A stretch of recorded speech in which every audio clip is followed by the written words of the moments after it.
September 11th, 2001, the day America wept.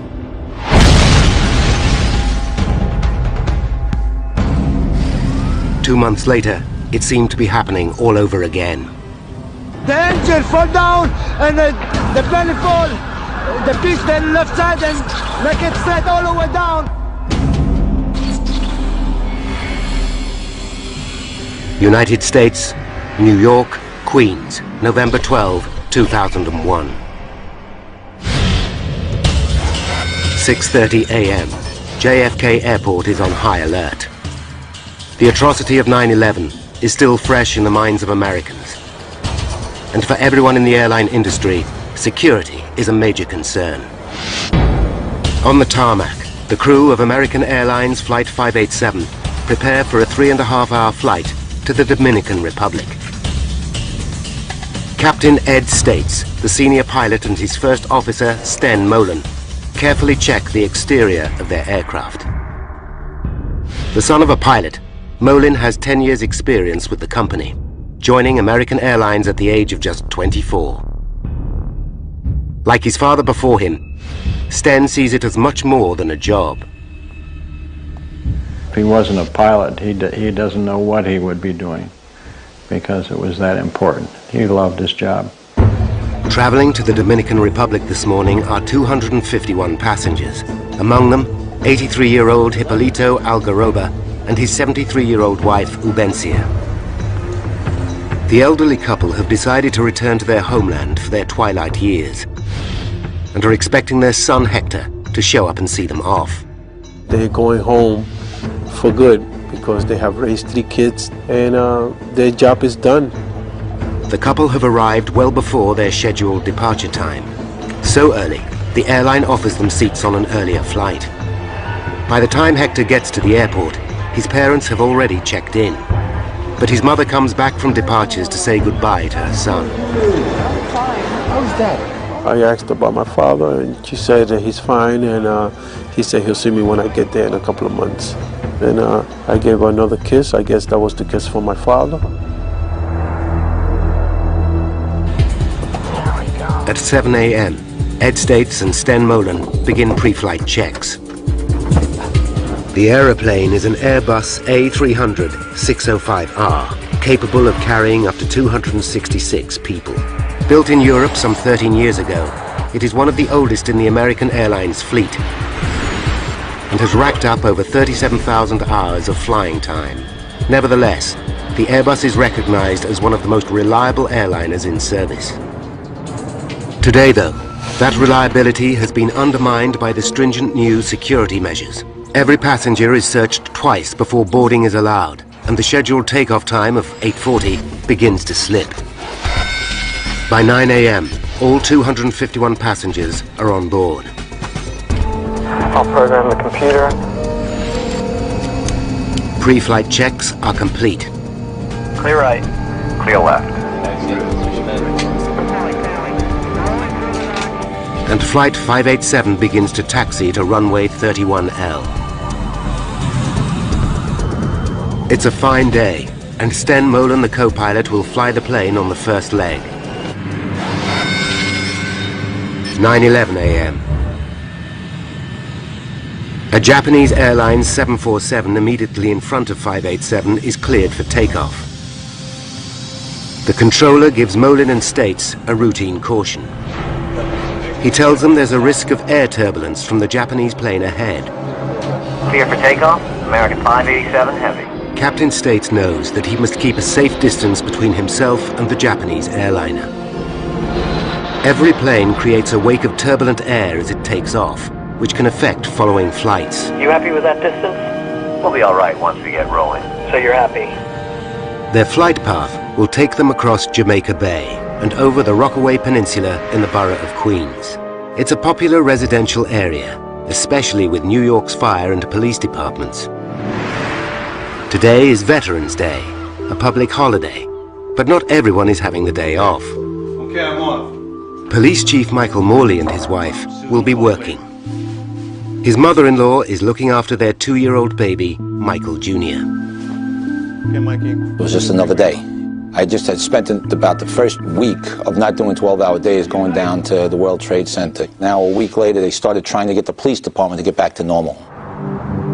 Mike Morley's next-door neighbor is Lois Shaw, a financial controller for a lighting company. It was a beautiful day and I just left and got into my car and I really didn't think about anything. And I'm just driving to work. Because it's a holiday, her husband Mark is at home. He's taking their 15-year-old son to the doctor. Jason, come on, let's go. If he can get him out of bed. I say, like, what are you doing in bed? And like any other teenager, he gives me that answer. I said, come on, it's time to get up, we gotta go. 9:14. Sten Molen starts the takeoff run. Rotate. 9:14 and 29 seconds. D2. Flight 587 lifts off. Positive rate, gear up please. Ground control at JFK wishes them well and instructs Molen and States to contact New York departures. 9:15. Flight 587 is now at 1,700 feet. The departure controller gives them a navigation fix. New York, American 587, heavy turn left, proceed direct wavy. We'll turn direct wavy, American 587 heavy. 1 second later, the plane begins to shake. The pilots know the turbulence is likely to have come from the Japan Airlines jumbo up ahead. It's a routine hazard, and Molen flies through it. 250, thank you. The captain increases the speed of the plane to 250 knots, the maximum allowable at that height. But seconds later, the plane hits more turbulence. Sten Molen takes decisive action. Using his foot controls, he applies the rudder first to the right and then to the left to try and stabilize the plane. Back power. Again, Molen asks for more power to keep the aircraft under control. You all right? Yeah, I'm fine. Hang on to it. Hang on to it. Full power, please.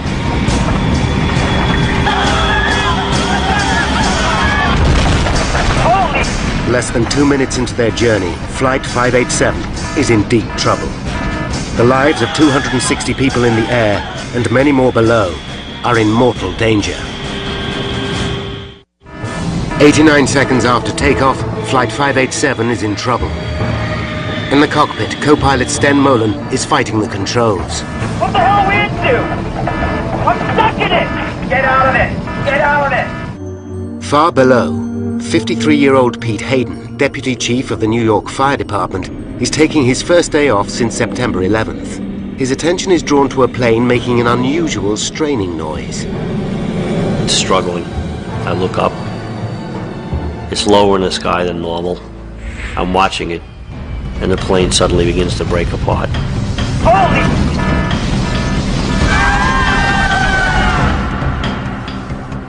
I see the back part of the plane behind the left wing break open.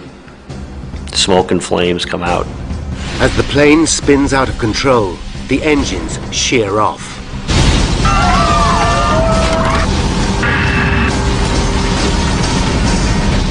Mark Shaw, still trying to wake his son, also hears the plane.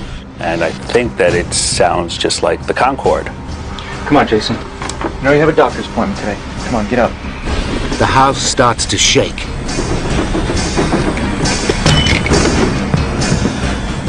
Pete Hayden watches in disbelief.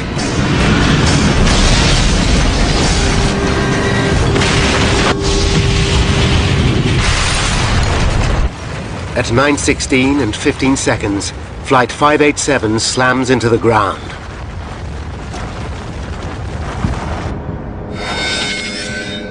At 9:20 a.m., a pilot who has seen the crash alerts air traffic control at JFK. Yeah, look out to the south of the aircraft crashing. Say again? An aircraft just crashed to the south of the field. An aircraft crashed south of the field? Aircraft fireball. Controllers see a black pall of smoke over the suburb of Rockaway. On the ground, an amateur cameraman captures the horrifying scene. Plane crashed. Where? Into the houses. Houses are crushed and burning. Aircraft parts are everywhere. The whole neighborhood seems to be under attack. One of the first at the scene is Deputy Fire Chief Pete Hayden. There are bodies everywhere, all over the streets, in the yards. Some victims still strapped into the seats of the airplane. For Pete Hayden, the scene is all too familiar. It's 9/11 all over again, only this time it's his own neighborhood that has been hit. I'm wondering who it is that I know today that was killed. As the full scale of what has happened becomes apparent, residents are in a state of shock. The engine fall down and the belly fall. The piston left side and make it straight all the way down. From across New York, emergency services race to Rockaway. Among them, Inspector Michael Morley, who's horrified to hear the plane has crashed close to his own home. His first thought is for his son and his mother-in-law. I know my son isn't home. I know my mother-in-law's in the house. So I'm panicking like every other father. You know, I'm thinking, oh my God, what if my kid's killed? What if, I don't know what's going on with my family. Michael Morley's next-door neighbor, Lois Shaw, is traveling to work when she gets a terrifying call from her husband, Mark. What's gone? The house? He's screaming hysterically, the house is burning down. So I just totally freak out, and I'm trying to scream, where's Jason, what's happening? But we get disconnected at this moment. Horrified, Lois heads home. News of the disaster spreads across the city. Roger, I'll have to cut you off. We are just learning from Associated Press that there has been a plane crash in Queens. Hector Algaroba is having breakfast in a diner, having left his parents at the airport. The word that we have is that it is an American Airlines jet. He's not certain which flight his parents caught, but his blood runs cold. Hundreds of firefighters from across the city are now fighting the blaze. Mayor Giuliani arrives to see the damage for himself. We'll do everything we can to help these people, everything. And the president is on top of it. They're alert. They're watching everything else all over the country, so I think people should remain absolutely calm. But New Yorkers believe they are being attacked again. The city is in meltdown. The Empire State Building is evacuated. The United Nations is in partial lockdown. Airports are closed, and all civil aircraft are grounded. Armed F-15 Eagles scramble, and other jets are on strip alert around the country. Tunnels and bridges are closed. The city is gridlocked. Americans fear their worst nightmare is unfolding once more. The plane has crushed 4 houses on the intersection of Newport Avenue and Beach 131st Street. Across the road, 5 more houses are ablaze. One of these belongs to Police Inspector Michael Morley. When he arrives at the scene, he is horrified. There is no sign of either his baby son or his mother-in-law. On his doorstep, 2 of his own officers are waiting for him. Anybody left inside? My mother-in-law was babysitting Mikey. Because I said, my son's in the house. And they said, we looked, there's nobody in there. They thought that maybe I was in there sleeping also. So I said, well, did you look good? And they said, yes. As rescue vehicles race to the scene, roads into Rockaway are gridlocked. Lois Shaw battles desperately to get back to her family and home. I had no idea what I was going to find or what had happened, but I was thinking that I just have to get to my house. I have to get to my house. Michael Morley is in a desperate situation. His own loved ones are lost in the heart of the raging inferno, yet he's also the officer in charge of the scene. I'm just a regular guy, and all of a sudden you're the highest ranking police officer on the scene of a major catastrophe like this. I knew in a little while the whole police department's going to start responding and everybody's going to come and be helping out. But for right now, I'm in charge. What do you do? Desperate to find her son, Lois Shaw abandons her car. She runs towards her burning house until she comes to a police cordon. That's my house! I've got to get in there! 4 policemen, I remember, holding me back, and I was screaming. let me go. My son is in the house. Let me go. No, my son is in there. My son is in there. Please let me through. Michael Morley still has no idea what has happened to his own family. When senior police chiefs arrive, they hear his baby son and mother-in-law are missing. And one of the chiefs says, "Hey, Mike, what are you still doing here?" I said, "I'm just trying to help out, boss." And he says, "Get out of here, go find your family." I said, "All right." More and more people, desperate for information, arrive at the scene of the tragedy. Among them, Hector Algaroba. He believes his parents were on the plane, but is praying for a miracle. The hope was somehow all the smoke and all the fire that I'm seeing is from some sort of impact of the plane trying to land. And there has been a lot of people that survive. I'm trying to cling to whatever hope, because the last thing a human being loses in life is hope. In the middle of the carnage, Lois Shaw is still looking for her family. I'm running to see if Jason is alive, and I feel unreal. All I see ahead of me is smoke. I can't see anything. Michael Morley races frantically from house to house, desperately hoping his loved ones will be sheltering with a neighbor. Anybody who's a parent, you lose your kid in a Kmart or a Walmart or something like that, and you just get that panic and your stomach goes into knots and you start sweating, you're getting nervous, and you don't want to think the worst, but you can't think of it, and then just magnify that by 100 times because a plane crash just was right on your house. Jason, answer me, Mark! Then, Lois Shaw hears the shout she's longing for. And I looked, and that's when I saw Jason and Mark. Lois! Lois, we're over here! Once I saw him alive, at that moment, that was all that I really cared about. Nothing else really mattered. Oh my God, are you okay? Oh, Jason! Jason and his father are alive and well. They got out of the house with seconds to spare. Oh my God, thank God! Oh, thank God, you're okay. Give her a big hug. She was hysterical crying. That's when and then she was like, "What? Are you okay? Are you okay?" I was like I didn't really have any emotions. It was just good to be together. A block away, Michael Morley is still frantically searching when a neighbor calls him over. Hey, Mike, get over here! They're right in there! They're right in there! I saw him. It was a fantastic feeling because 2 seconds earlier, I'm starting to panic, thinking maybe they really were dead, and you turn around and there they were.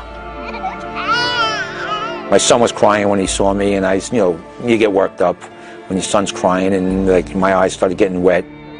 So I just held him for about 5 minutes. But for each moment of joy, there are 100 of despair. Stan Molin, father of the co-pilot, gets a phone call with devastating news. Told him that call came in, you can sort of, hope that it was a different airplane. But that was the "oh no, this can't be" moment.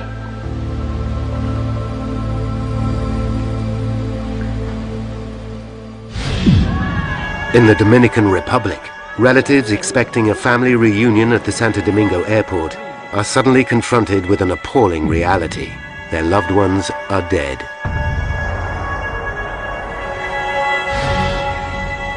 Hector cannot leave until he knows what has happened to his parents. He waits, hoping desperately. With the fire under control, the body count and identification of victims is underway. Mayor Giuliani holds a press conference. We have so far recovered 132 bodies. And as the governor said, there were 255 people and crew members that were listed on the manifest. And I want to again express my sympathy and condolences to everyone involved. After the announcement, Giuliani meets the bereaved families and personally gives Hector the news he is dreading. He hugged me and gave me his condolences by telling me that my parents were on that flight.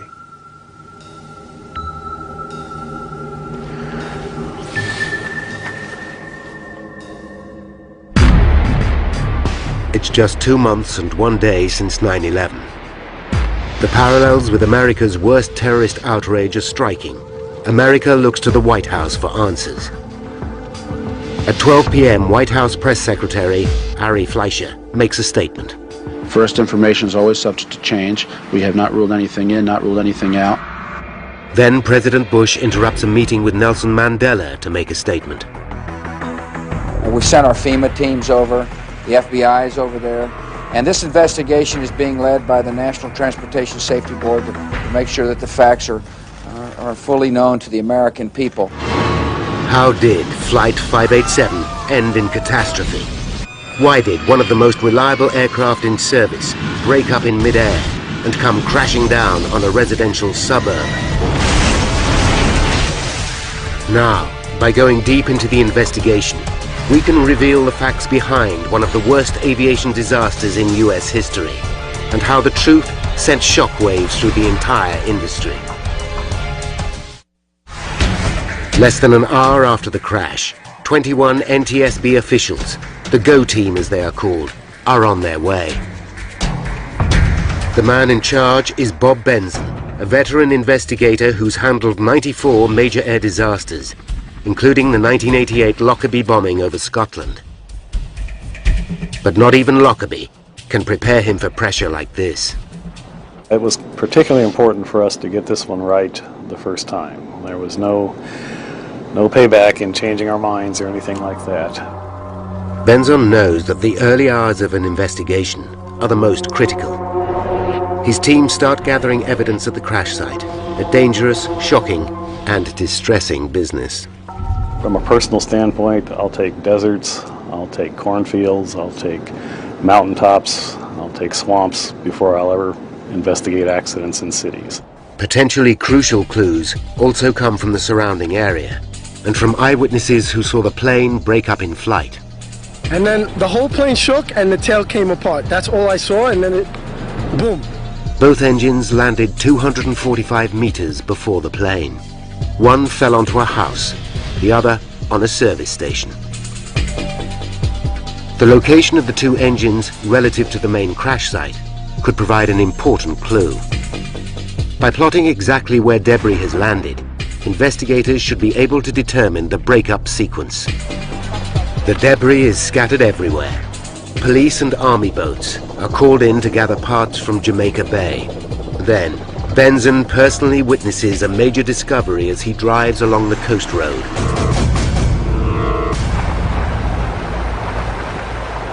A crane is lifting the tail fin from the water. That really got our attention. The tail fin is an essential component of the aircraft. Without it, an airliner simply cannot fly. The fin was found floating in the water 1.2 kilometers behind the main crash site.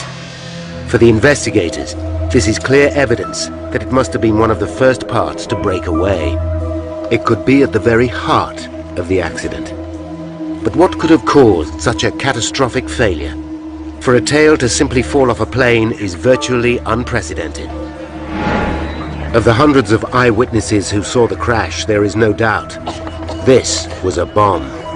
And I saw an explosion in the sky, and I saw the plane. It looked like one of its wings fell off. Just aiming for the ground, and I felt an impact, and then I saw smoke. And my neighbor was yelling, "Take cover," and I really thought, this is it, they've started bombing now. Even for a trained investigator, it's difficult not to jump to conclusions. We're not supposed to speculate at early stages of any investigation. It was very hard not to in this particular case. Hang on to it. Hang on to it. Hey, Mike, get over here. You got it. Right there. Right there. After the crash of an airliner into the New York borough of Queens, FBI forensic experts are searching for evidence of a bomb. They are also hoping to find two other key pieces of evidence: the plane's black boxes. The cockpit voice recorder should have recorded everything that was said by the pilots.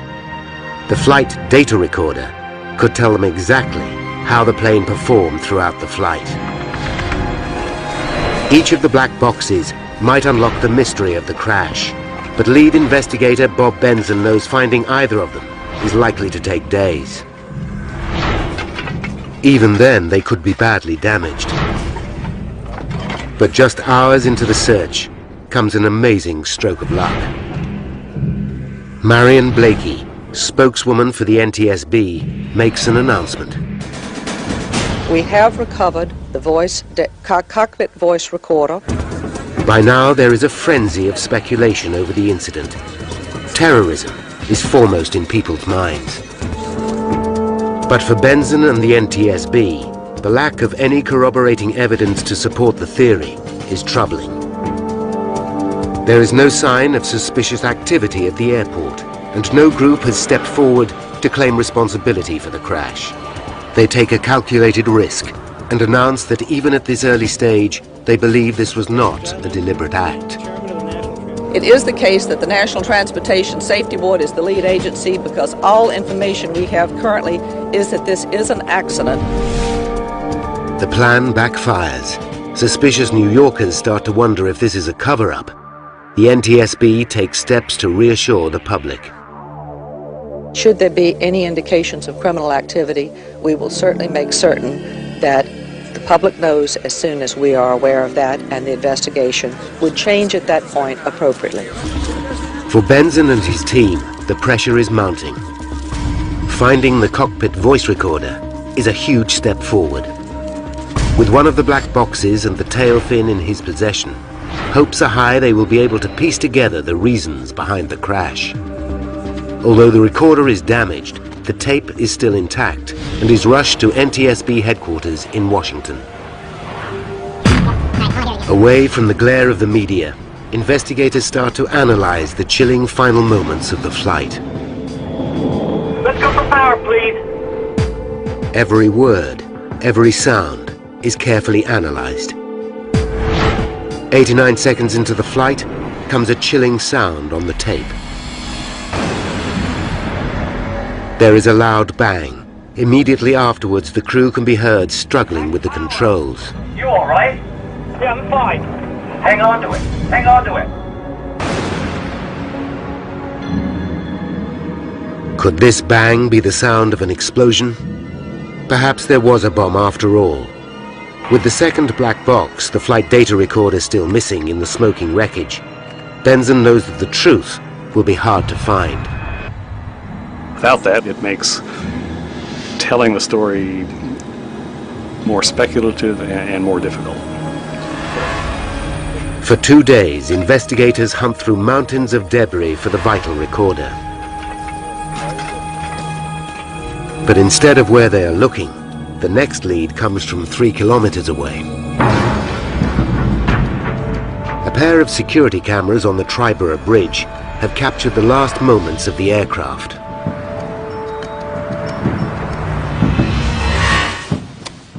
These tapes could hold the key to the disaster.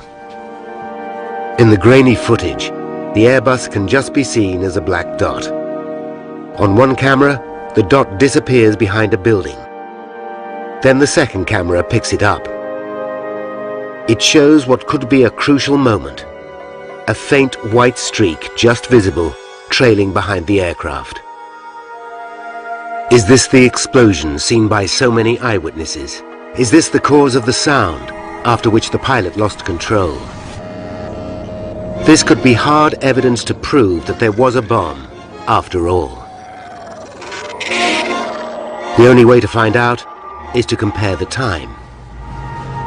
If the white streak happened at the same time as the bang captured by the voice recorder, the two are likely to be the same event. Investigators visit the site of the toll booth cameras. Using buildings as reference points, they work out exactly where and when the streak occurred. The results back up their theory that this was not a bomb. We can see that the streak began 8 seconds after the initiating accident sequence. The calculations show the streak occurred after the bang on the recorder.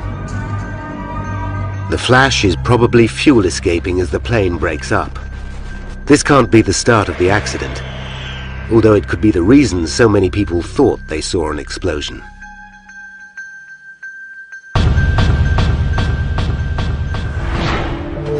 Then, back at the crash site, comes a dramatic development. Investigators get the news they have been desperate to hear. Searchers have recovered the flight data recorder. But the relief is short-lived. The black box is damaged.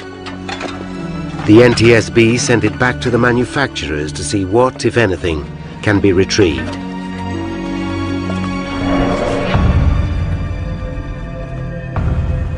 Now, the tail fin that was found floating in Jamaica Bay is starting to yield vital clues. The first thing investigators notice is that the fin is built from a high-tech material called reinforced carbon fiber composite. Often used in racing cars and sports equipment, composites consist of layers of carbon fibers bound tightly together with resin. The A300-600 was one of the earliest civil aircraft to feature this high-strength material, and it's used in many areas of the plane. But when investigators look closely, immediately alarm bells begin to ring. There are 6 main attaching points connecting the tail to the fuselage. All 6 have given way. There has never been a plane crash caused by a composite failure, but Benson can rule nothing out. You have to imagine a force large enough to break 6 attaching points made out of one of the strongest materials in the world. 6 of these holding the vertical stabilizer on, and all of them broke. So the forces had to be just tremendous. The detail of the failure is what worries the team. Plans show how each of the 6 attaching points has 2 lugs. One made from aluminium, the other from composites, connected by a titanium bolt. The damage shows that the metal lugs and the bolts remained intact, but the composite lugs all gave way. Benson has to consider the appalling prospect that the composite material itself may be faulty. With 240 similar planes still in service and thousands more using similar technology, it would have huge implications throughout the aviation industry. There's something that the composite creators or designers missed 25 years ago that's now just starting to rear its ugly head. That's bad news for a lot of airplanes that are already flying. Proving that the carbon fiber is to blame will need hard physical evidence. Benson urgently dispatches the stabilizer to specialist labs at NASA to see if they can detect any weakness. Using scanning electron microscopes, experts check over 3,000 square centimeters of surface, magnifying the material by up to 5,000 times as they search for any imperfection. It's a painstakingly slow process, and the pressure is building on Benson and his team all the time. It keeps you awake at night. You've got a lot riding on these things, and the eyes of the world initially, and then later on the eyes at least of the aviation industry are on us. The pressure is also growing on Airbus. Is the design of their aircraft at fault? Has there been an error during assembly? They scrutinize every lug, bolt and fitting on the tail, including the vertical stabilizer as it is called. After hundreds of hours of work studying Airbus's design and construction methods, NASA and NTSB scientists finally give the plane a clean bill of health. They can find nothing wrong with the aircraft or the materials used to build it. While the news is welcome, it only serves to deepen the mystery. Although we were relieved in that aspect, we knew we had a long row ahead of us because we still had no idea why the vertical stabilizer really came off. Then, just as the investigation seems to have stalled, comes a vital turning point. Information from the damaged flight data recorder has at last been retrieved. I was very, very relieved. But no one is prepared for the startling picture that the flight data recorder will give. The focus of the entire investigation suddenly shifts from the machine to the man flying it, co-pilot Sten Molen. 83 seconds after takeoff, the recorder shows that Molen applied 5 extreme movements of the rudder, causing the plane to lurch violently from side to side. The plane slips sideways to its direction of travel, first one way and then the other. I've looked at a lot of flight data readouts in my time. I've never ever seen that particular type of activity occur. They realized that traveling at nearly 470 kilometers per hour, the aerodynamic stresses on the 130-ton Airbus would have been extraordinary. They were virtually unprecedented to us. We were amazed. It seems as though on the 5th movement of the rudder, the entire tail fin broke off. The implication is extraordinary. Simply by manipulating the controls, the pilot broke the aircraft.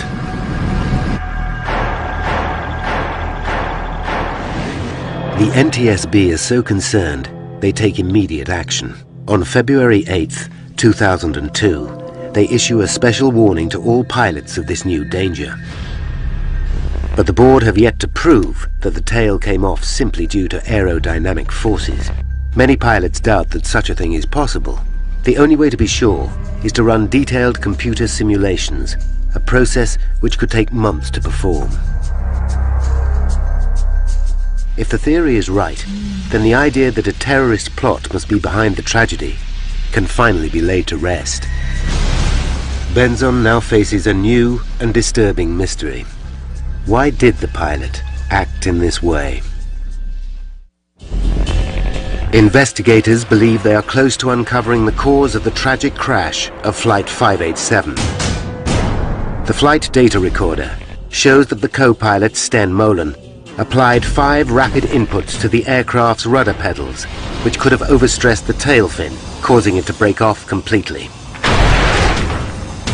Now the question is, why would he do such a thing? They listen again to the cockpit voice recorder. We're supposed to be 5 miles by the time we're airborne. One possible theory is wake turbulence. Wake turbulence is all too familiar to accident investigators. It's a region of spinning air left behind as a plane passes. These vortices can sometimes turn a following plane upside down. But the team quickly realized that this cannot be the cause of the crash. The turbulence was not strong enough to seriously affect a plane the size of the Airbus. The bigger the airplane, the less effect wake turbulence has on it. A300 is a pretty big airplane.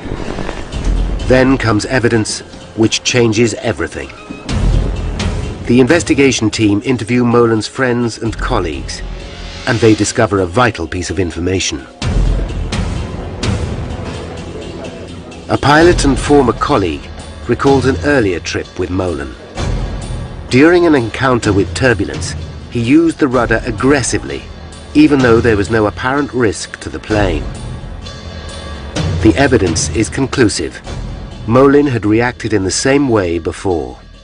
When those pilots came forward and told us about the first officer's propensity to overreact on the rudders, that was a eureka moment for us. But the revelations don't stop there. When questioned at the time, Molen said he had been trained to use the rudder in this way by American Airlines. If this is true, it raises serious concerns for Benzon and the team. One would assume that if many pilots go through the same training program with some flaws in it, then a lot of pilots have wrong ideas about how to fly an airplane. With 712 planes in service with American Airlines, Benzon must quickly establish where the truth lies. The airline confirms one of their programs does indeed teach pilots to use the rudder to recover from unusual situations, as seen in this training video. And if you don't put that rudder in, what's going to happen? When you get to this portion of the roll, she's going to slice out just like that. Next, Benzon looks at the other tools used to train the pilots, particularly the high-tech flight simulators.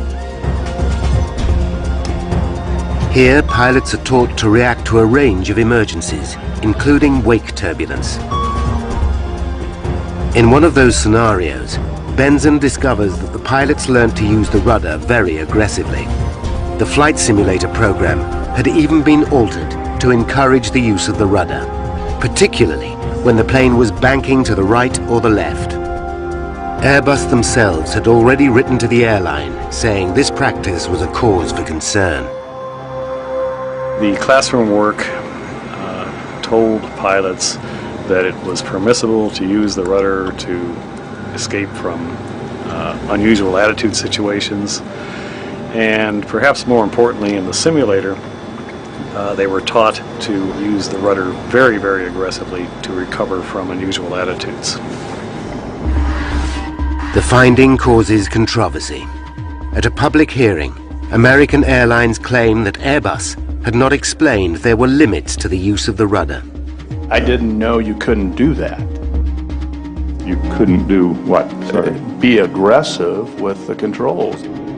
The airline also claims that the rudder system on the aircraft was very sensitive, and that pilots might not be aware how much rudder they were really applying.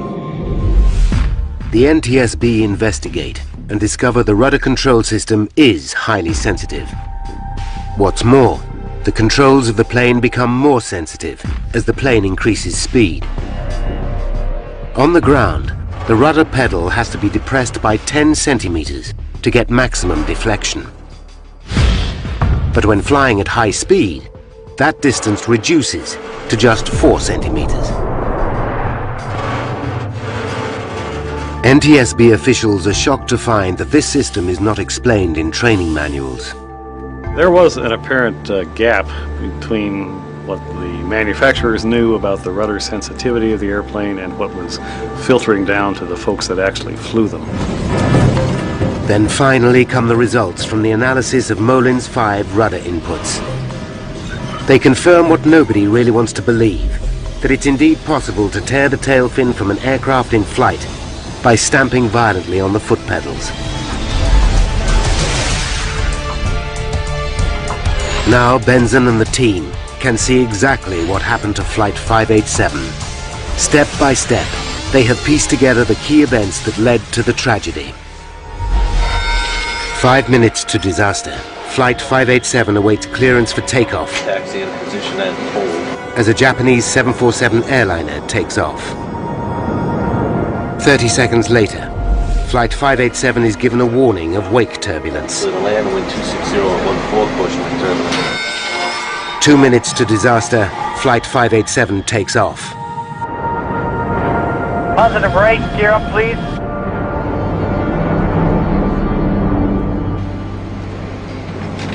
One minute to disaster, 587 encounters turbulence for the first time. Sten Molin flies through it. 30 seconds to disaster, 587 hits a second, larger wave of turbulence. The plane is now banking to the left, reminding Molin of his simulator training. Rudder movement! Not realizing how sensitive the rudder system becomes in flight, Molin stamps on the pedal, causing maximum rudder deflection. The plane swings violently to the right, placing enormous loads on the tail fin. Investigators believe that an astonished Molin thinks that the plane is reacting to the wake turbulence. He doesn't realize that his own use of the rudder causes the violent movement. Molin immediately slams the rudder pedal into the opposite position. The plane now swings violently back to the left, placing another enormous load on the tail. Both Molin and States believe the plane is somehow caught in the turbulence. What the hell are we into? I'm stuck in it! Get out of it! And in a desperate attempt to get control, Molin applies another rudder input, this time to the right. Now, thoroughly disorientated, Molin again applies full rudder. 587 is now on the brink of disaster. Finally, on the 5th rudder input, all 6 lugs connecting the tail to the fuselage tear apart. The plane is now doomed. Terrified passengers and crew can have no idea what is happening. Huge G-forces rip both engines away. 106 seconds after takeoff, Flight 587 falls from the sky. 265 people are dead.